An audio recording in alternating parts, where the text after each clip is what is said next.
Finally, I can get rid of this trash. We've never needed someone like you. My mother-in-law, Emily, spoke those unbelievable words with a cold, hateful gaze that made me feel utterly despised. Shocked, I stared at her, but she didn't change her expression at all. For 7 long years, I had endured her treatment, but this morning, something happened that I could no longer ignore. I had finally told my husband Mark I wanted a divorce. The moment I said it, Emily unleashed that barrage of verbal abuse. It became painfully clear that she never considered me part of the family. Yet, in a moment of desperation, I glanced at my husband, hoping he might defend me, hoping that maybe he would stop his mother from saying such cruel things. But to my dismay, he said something even more hurtful. "Mom's right. You're useless. Get out of here already." His gaze was just as cold as his mother's, and it hit me like ice. In that instant, I felt myself growing calmer. The realization dawned on me that the 7 years of suffering I had endured were completely wasted. I see. Now I understand how you all feel. If my own husband won't take my side, then staying here is pointless. In fact, my presence here is more harmful than helpful. With that realization, I knew I had made the right decision by reaching out for help yesterday. Just as the thought crossed my mind, the doorbell rang. I quickly responded, saying yes, and made my way to the front door. As I walked, I could hear the cruel voices of Brian and the in-laws behind me, shouting for me to get out. Ignoring their words, I calmly reached out for the door chain and unlatched it. As soon as I opened the door, their loud yelling abruptly stopped. My name is Sarah, and I'm 33 years old, a stay-at-home mom. I never had an easy life, and even my marriage was no exception. My parents divorced when I was in elementary school, a moment that shaped my childhood. "I'm sorry, Sarah, but from now on, your mom and I will live apart." I remember being in 2nd grade when my father broke the news. It was the first real turning point in my life. I had never seen my parents fight before, so I couldn't understand why this was happening. "But Mom and Dad, you get along so well. Why would you say something like that?" "I'm so sorry, sweetheart. But it's already been decided." My mom tried to soothe me, gently stroking my head. "Be a good girl and listen to what we say, okay?" "You'll stay with your mom, but I'll always come and visit whenever I can." I didn't understand why they couldn't be together anymore, and it broke my heart. "I don't want to be away from Dad. Will I ever see you again?" My father hugged me tightly, his voice trembling. "Of course you will. I'll always come see you whenever I can." Even though I couldn't fully grasp the situation, his words comforted me. True to his word, my parents arranged regular visits, and though we lived separately, I still felt like we were a family. My mom moved us into her parents' home, where my grandparents helped raise me while my mom was busy working. Since my mom worked long hours, it was my grandparents who truly took care of me. "I'm sorry, Sarah. It must be hard. But your mom isn't a bad person. She loves you." "That's right, sweetheart. And we'll always be here for you, okay?" They showered me with love, trying their best to fill the void left by my parents' divorce. Still, as much as they cared for me, I always felt something missing. I never told them how lonely I really felt, because I didn't want to make them feel sad. It wasn't until I was older that my father told me their divorce had been amicable. As a child, though, I was deeply hurt by their separation. When my father finally explained the situation to me, I felt a huge sense of relief. He told me that my parents had loved each other, but certain circumstances had made living together impossible. This gave me hope that maybe one day we could be together again. Despite living separately, I knew there had been love between them, and that thought helped heal the wounds of my childhood. Although I was surrounded by love from my family, I still carried a sense of emptiness inside me. After graduating college, I got a job at a large department store in the city, following in my mother's footsteps. The reason I chose that particular job was because it was connected to my mother's work. While I admired my mother's career, I couldn't fully connect with her as a mother or a wife. Deep down, I struggled with how to feel about her, unsure if I truly understood her. When I became a working adult, I hoped that following in her professional footsteps might help me understand her better. I threw myself into my work, and soon 3 years had passed. That's when my second turning point came. One day, the owner of the department store, who was also the father of my future husband, arranged for me to meet his son. Sarah, you're such a hard worker. I'd love for you to meet my son and consider marrying him. I had reservations about marriage, but his insistence led to a formal meeting with his son, Mark. Mark was set to take over the family business, and his father saw me as a suitable match due to my experience working at the department store. Even without the business in mind, I want to build a warm, loving family with you, Sarah. I had shared my fears about marriage with Mark during our first few conversations. I told him about my parents' divorce and how my mother was often too focused on work, leaving me feeling neglected. I also confessed that I wasn't sure I could trust the idea of marriage. Your mother sounds like a remarkable woman. I'm sure she loves you deeply, even if she couldn't always show it. He was patient and understanding, carefully addressing each of my concerns. I felt lonely as a child, too. My parents were always busy, and I rarely got their attention. Mark's eyes were gentle as he spoke, and I could sense that he truly understood my feelings. That's why I know we can build a strong and loving family together.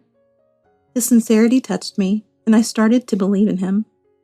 I convinced myself that someone who understood loneliness as I did would surely value family and make it a priority. Before I knew it, we were engaged, and everything moved quickly from there. After our wedding, we moved into a beautiful home that Mark's parents had arranged for us, and I thought we were starting a perfect new chapter together. A year later, I found out I was pregnant, and both Mark and his parents were thrilled. I, too, was overjoyed and excited to start a family, vowing to cherish this new chapter in my life. Looking back, I realized this was the happiest time in my marriage. It was the calm before the storm. Things changed drastically when we learned I was expecting a baby girl. I'll never forget the look my father-in-law David gave me when I told him. It was as if he looked down on me for not giving birth to a male heir. A girl? Why couldn't you have a boy to carry on the family name? His words were harsh, and his demeanor frightened me. Until that moment, my in-laws had treated me kindly, but now it felt like their warmth was replaced by contempt. Oh, Mark, you really picked a disappointing wife, didn't you? Emily, who had always been friendly, suddenly began to mirror her husband's disdain. Worse yet, Mark did nothing to defend me. No matter how many times I asked him to stand up to his parents' cruel comments, he simply ignored me. Soon he stopped listening to anything I had to say. With Mark's silence, my in-laws felt free to escalate their insults and mistreatment. When I mentioned my plan to return to my parents' home for the birth, they became even more aggressive. You're part of this family now, Sarah. You don't have a home to return to. And being pregnant doesn't mean you can't do housework. At the time, my in-laws lived nearby, but they began to spend more and more time at our house, treating it as if it were their own. Despite my nausea and fatigue, Emily insisted that I continue doing all the housework. Pregnancy isn't an illness, dear. Housework is the duty of a wife. One day, when I was feeling particularly unwell, I accidentally upset Emily by replying in frustration when she criticized how I folded the laundry. You're folding it all wrong. It's going to wrinkle by the time we wear it. I was so exhausted that I responded without thinking. I'll fix it later. Emily's face turned red with anger. How dare you talk back to me, you insolent girl? From that point on, her treatment of me became even worse. Despite everything, I held on and eventually gave birth to my daughter. Even then, I wasn't allowed to contact my own mother, as my in-laws insisted they would take care of everything. Later, I found out that they had told my mother not to worry because they would handle everything on my behalf. I spent those early days of motherhood feeling incredibly lonely, longing for the support of my own family. After some time, I returned to my home, but I was met with another shock. While I had been in the hospital, my in-laws had moved into our house without my consent. Worse yet, they had taken over the room I had prepared for my baby and relegated my newborn and me to a small, cluttered storage room. Despite my fragile condition after giving birth, they continued to treat me like a servant, forcing me to cook and clean for them while they did nothing. They even had the nerve to tell others they had moved in to help me during my recovery. Our poor daughter-in-law is still bedridden, so we moved in to help her. Of course they did no such thing. My husband, who had taken paternity leave, spent his time out with his parents, while I was left alone to care for our baby. He had shown no interest in our child and continued to act as if neither of us mattered.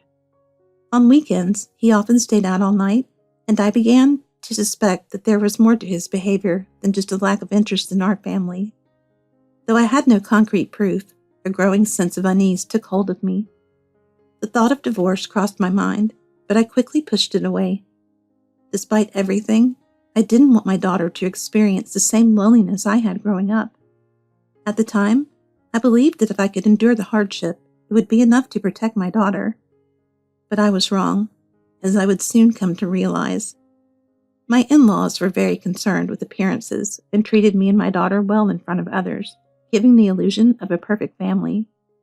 Even neighbors admired how kind my in-laws were and how well my husband cared for us. We played the part of the perfect family, but it was all a facade. Then one day, my husband began pressuring me for a second child, this time a son. People are starting to ask about a second baby.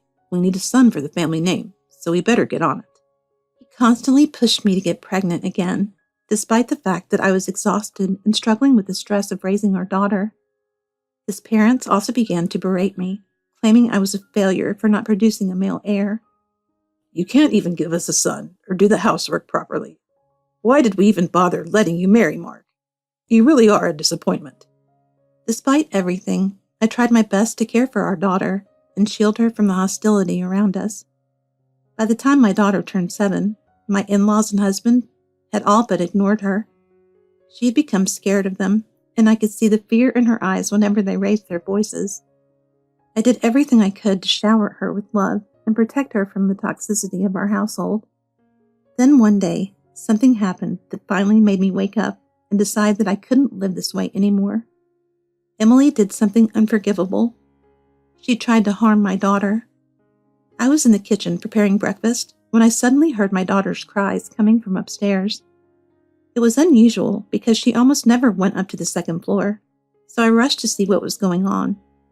When I reached the top of the stairs, I saw Emily standing over my daughter with her hand raised, ready to hit her. Instinctively, I ran to my daughter, pulling her into my arms. She clung to me, sobbing uncontrollably. I held her tight and looked up at Emily, who stared down at us with a cold expression. "What were you trying to do to my daughter?" Emily clicked her tongue dismissively. "Nothing." Without another word, she turned and walked away, leaving us there in shock. Just then, Mark stepped out of the bedroom and saw us. His face twisted into an annoyed expression. "Mark, your mother just tried to hit our daughter." Mark simply sighed and clicked his tongue, just like his mother. What did Katie say to upset her? It's probably your fault for not raising her right. Stop bothering me with this stuff. He left without listening to another word, clearly not interested in what had happened. I was left there, holding my crying daughter in the small room we had been relegated to. It was a storage room where we had been forced to live since she was born. I gently stroked her hair, trying to calm her down, even though my own heart was racing. "Katie, sweetheart, what happened? Can you tell Mommy?" Through her sobs, my daughter explained what had happened. Apparently, Emily had called her upstairs away from me and threatened her. When she reached the top of the stairs, Emily had tried to hit her. She handed me a small piece of fabric torn and shredded. "Grandma took this from me. She said if I didn't come upstairs, I wouldn't get it back." It was a handkerchief, one I had embroidered with my daughter's initials, a gift I had made for her and something she cherished. My heart broke. This was more than just an object. My daughter had loved that handkerchief, and Emily had used it to manipulate her. I hugged my daughter tightly, relieved that I had gotten to her in time. I didn't want to think about what could have happened if I hadn't. That was the moment I realized I couldn't continue to let this happen. I couldn't keep putting my daughter through this nightmare. That same day, I called my mother and told her everything. She was shocked, but immediately agreed to take Katie in for a while. I dropped Katie off at school, and then I drove straight to my mother's house, where I knew my daughter would be safe. That night, I decided to confront my husband and in-laws about what had happened. As I approached the living room, I overheard their conversation, and it made my blood run cold. You should have been more careful, Mom. This morning was a close call. I didn't expect Sarah to come running so fast. I thought I had more time. I stood frozen outside the room, listening in disbelief as they casually discussed what had happened as if it were nothing. If you're going to do something like that, at least don't make it so obvious. We don't want anyone finding out. I couldn't believe what I was hearing. They were openly discussing harming my daughter, as if it was just a small inconvenience. Maybe next time we'll have her pull weeds in the heat. That'll teach her. My heart raced, and I could feel the room spinning around me. In that moment, I realized I had been wrong to endure all of this for so long. I had convinced myself that my situation wasn't that different from my own childhood, growing up with divorced parents. But I had been so wrong. My parents may have divorced, but there was love in our family. My father and mother cared for me deeply, even if they couldn't live together. I wasn't unhappy. I had been wrong to think that staying in this toxic environment was best for my daughter. There was no love between me and Mark, and certainly none between me and my in-laws. They didn't see me or my daughter as family. They saw us as burdens. It was time to leave. It was time to save my daughter from this. I made up my mind. I would get a divorce and protect my daughter. I immediately called my father, and he was furious when I told him everything. He promised to help me, and I began packing my belongings. As I packed, I remembered a conversation I had with my daughter that morning. "Katie, would you be okay if Mommy and Daddy lived in different places?" "Yes, Mommy. I want that. I want to live with you." Her response was so sincere, and it hit me like a lightning bolt. How could I have been so blind? My daughter had been suffering just as much as I had, if not more. She had been hiding her pain just like I had been. It wasn't just me who'd been enduring this nightmare. It was both of us. That realization made my decision even clearer. I wasn't going to let this continue, not for one more day. I apologized to Katie for not realizing sooner. "I'm sorry, sweetheart. Mommy should have done this a long time ago. But I promise we're going to be okay." That evening, the doorbell rang just as my in-laws and husband were shouting at me to leave. I ignored their insults and walked calmly to the front door. When I opened the door, my father was standing there. "Sarah, I'm here to take you home. Let's go." As soon as my husband saw my father, his expression changed from smug to panicked. "What are you doing here?" My father was calm, but I could see the anger simmering beneath the surface as he stared at my husband and in-laws. "It's been a long time, Mark. I'm here for my daughter." "Mr. Johnson, wait. There must be some mistake." "There's no mistake. I've heard everything." My father's voice was calm but firm. Mark and my in-laws stood frozen, unsure of what to do. My father was well known in the business world, and he had done business with Mark's family store for years. What they didn't realize until now was that my father was the largest supplier for their store.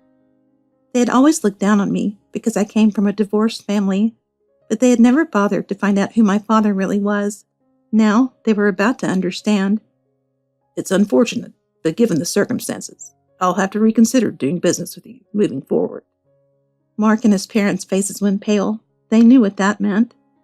"Wait, please, Mr. Johnson. This is a misunderstanding. Sarah is just upset." My father raised his hand, silencing him. "There's no misunderstanding. I've seen how you treated my daughter, and I will not allow it to continue." He turned to me, his expression softening. "Sarah, let's go." He took my bags, and without another word, we walked out the door. As we walked to my father's car, I could hear Mark and his parents scrambling behind us, pleading for forgiveness, but we didn't look back.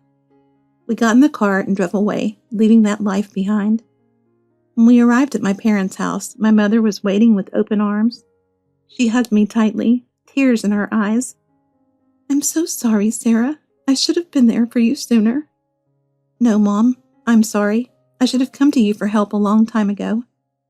I couldn't stop the tears from flowing as I apologized. My mother and father were there for me, and for the first time in years, I felt safe. "Don't worry, Sarah. We'll handle everything. You and Katie are going to be okay now." Over the next few weeks, my father helped me finalize the divorce. He also made sure Mark would pay child support and alimony. In the meantime, Katie and I stayed with my parents, and for the first time in a long time, we found peace.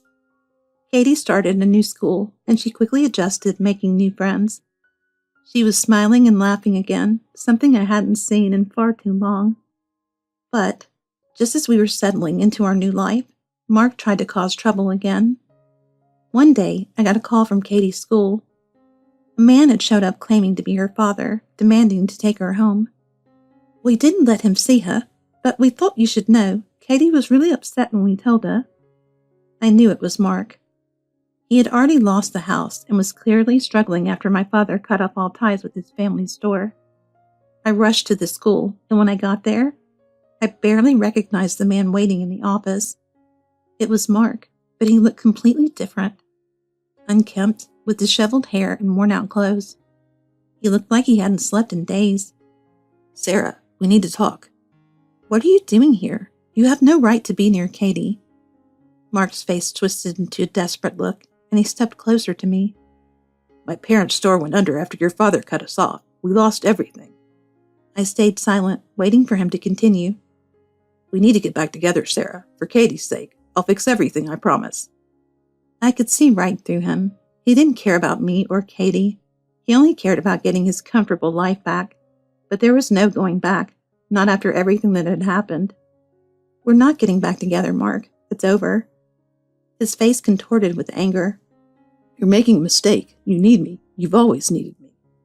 I don't need you, Mark. I never did. And Katie and I are doing just fine without you. Mark's face fell as he realized I wasn't going to budge. He let out a frustrated growl and stormed out of the school. That was the last time I saw him. A few months later, I heard that his family store had gone bankrupt and that his parents had passed away. Mark had lost everything, including the family business and his parents. I didn't feel any satisfaction or joy in hearing about his downfall. If anything, I felt sorry for him. But my focus was on Katie and rebuilding our life together. My parents supported me every step of the way, and over time, I started working for my mother's jewelry design business. It turned out I had a talent for design, and with my mother's guidance, I started to build a new career. Katie was thriving too. She adjusted well to her new school and was full of life again. One day, while we were talking about our future, Katie mentioned something that made both my parents and me smile. I think I want to work with Grandpa one day and travel the world. My father laughed and asked if she was serious. Well, if you want to join me, you'd better learn to speak fluent Japanese first. I'm already learning, Grandpa. We all laughed, and for the first time in years, I felt a deep sense of peace. Our lives had been full of hardship, but now we were finally free, and that was enough for me.